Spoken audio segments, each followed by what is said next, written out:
What could other fighters take from Carla Esparza's career?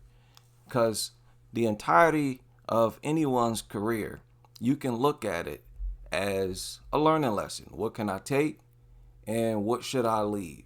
What did their career prove? With Carla, there's a lot to learn, if you ask me. Because, to win the title the first time, it wasn't that easy. The tough house is not that easy. And look at how far the other fighters in the tough house got. Look at how many quality fighters she fought in the tough house. So it wasn't like she had an easy path to the title. Okay? Well, Angela Hill, formidable fighter, respected fighter. Tisha Torres, Jessica Panay, Rose Namajunas. And she won the strap after she beat Rose in a title fight. Okay? And remember, she was also the Invicta champion. Also the Invicta champion. 3-time champion. So after she beat Rose, I want to focus on what happened. She immediately lost the strap, which a lot of times would demoralize a fighter. Nobody expected her to ever get it back. She again lost a fight. She beat Lima, lost to Marcos. A lot of people thought she won. I thought she won. Arguably, should have won that fight. I believe she won against Claudia. I believe she won that fight. A lot of people believe she won that fight. I believe I made a poll, and most people said Carla won that fight.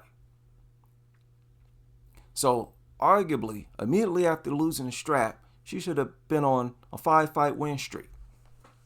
How? With a fighter who's undersized.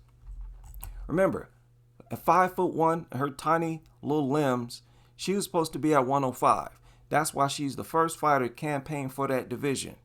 Even made a little edited digital, a special meme just to campaign for that division. Tagged UFC and McMahon. I think Dana White said, hey, we need a 105-pound division. I'm too small for this division.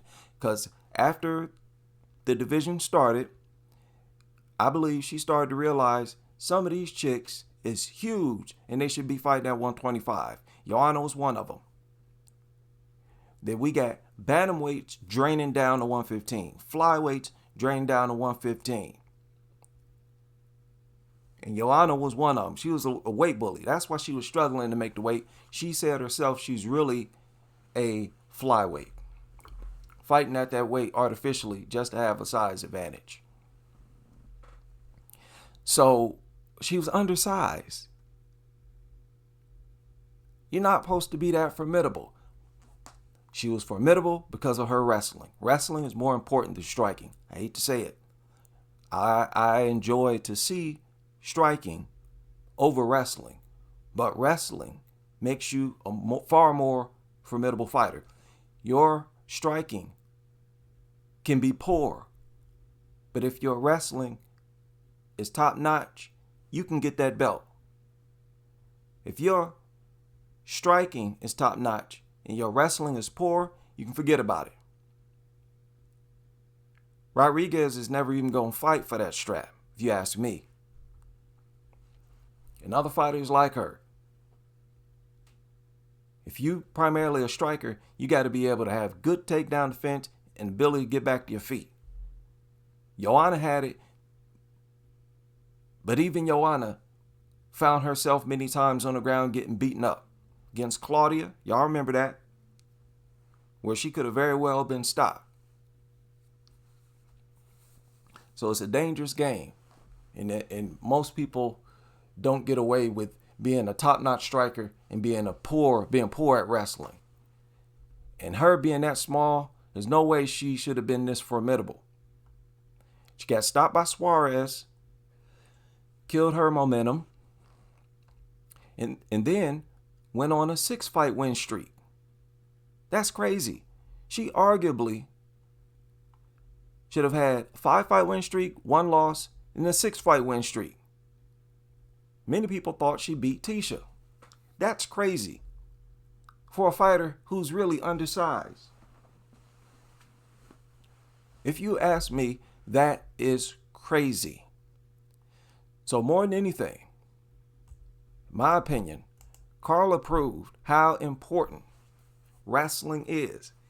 You saw once Shevchenko polished up her wrestling and focused more on it and relied more on her wrestling and less on her striking, that's when she was seen as invincible.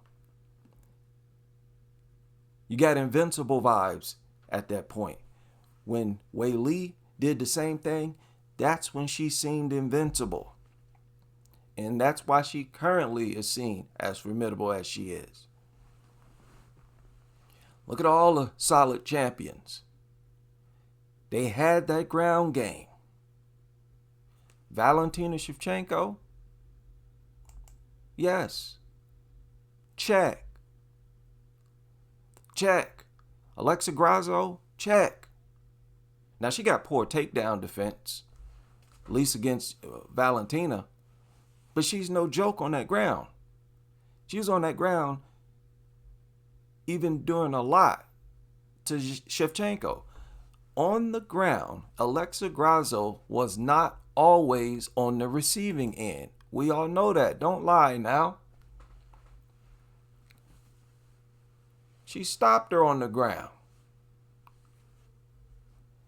And then in the rematch, was beating her up in the 5th round on the ground. She had her moments on the ground. But you need that wrestling. I don't think Jan will ever be the champion. You saw how bad she was whooped. Not having that ground game. Look at Juliana Pena. Raggedy, goofy, spaghetti arm punches. Yeah, they get to the target. But she's never been respected as a striker. And who's coming up? Kayla Harrison. She's not a high-level striker. But you get that wrestling, grappling, down pat. It's the most important part of WMMA. So I just wanted to touch on this.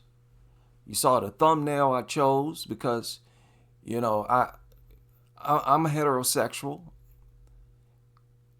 And, you know, I sort of look at the heterosexual female fighters a little different.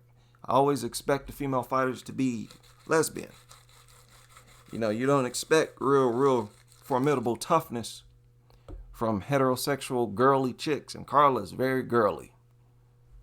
Extremely girly. Ain't nothing boyish about her at all. And was able to get that strap 2 times. So there is no, lesbian superiority. Now, the averages, that might be a different story. There may, on average, be more of them. But I don't even know about that. Joanna like men. They had a number of them. Not that it's important, but, you know, that's, I think, why she retired. She even said it herself. Can't really juggle the 2 lives. Can't fully commit to being a fighter if you are also a mother. So, another one, Poliana Viana. You know she got some submissions. She's one of those fighters you can take down and sort of maul. That's the main reason why she lost to Lucindo. Wrestling, grappling. Don't be a victim. Don't be a victim. Listen, be slow. Be slow to be an MMA fighter with questionable takedown defense. Be slow to try to duplicate Joanna. Just don't try to do that. Don't try to duplicate Alex Pereira. Fighters like that are just rare. You better know you got the best possible takedown defense, best possible ability to get back to your feet if you're not really a ground fighter. and you want to only rely on your striking. Manon Fiorot is another one. She want to primarily rely on her striking, but her takedown defense is not bad. Ability to get back to her feet is not bad. Her only loss came from someone who took her down and grappled her. And it seems like she now has PTSD and refuses to be taken down and dominated on the ground. It's gonna be tough for Valentina, I think. She'll be able to take Manon down, but I don't know if she's gonna be able to just have her way on the ground. Wrestling is crucial. You got another one, Verna. Her striking's never been all that. But when you're a ground threat, you're a threat to the champion. Tatiana Suarez. I could be here all night, but I'll leave it there.